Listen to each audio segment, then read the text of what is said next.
The opioid crisis continues its grip on the country and locally as well. Adding to the problem is a new drug that's resistant to Narcan. And that's the drug that's used to treat overdoses. Moving New Orleans Forward anchor LBJ is here with more on that. LBJ.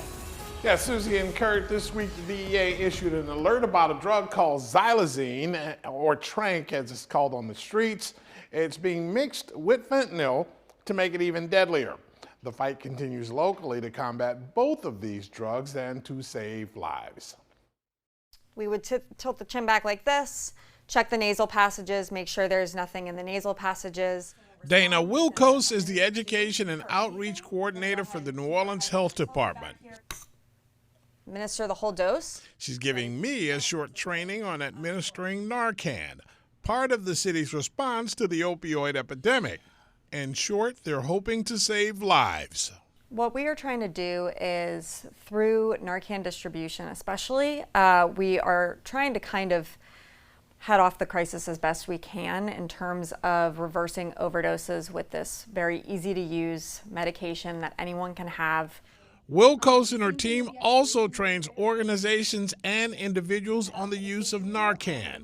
According to coroner Dr. Dwight McKenna, the number of overdose deaths double that of homicide in the city. I mean, if trends hold, and from what I'm seeing, it'll be twice as high as usual. Twice as high as the homicide. Last year, we had 265 homicide, and we might as well say 500 fentanyl deaths. So you talk about 750 young people, a useless loss of life. McKenna says his office has seen deaths from the latest drug to hit the streets, xylazine, oftentimes being mixed with fentanyl, creating a deadly combination. Xylazine is an animal tranquilizer, very toxic, not as toxic probably as fentanyl, but it causes a gangrene of extremities, people having to have amputations. So it is a very, very dangerous drug. And obviously nobody should inject themselves with xylazine.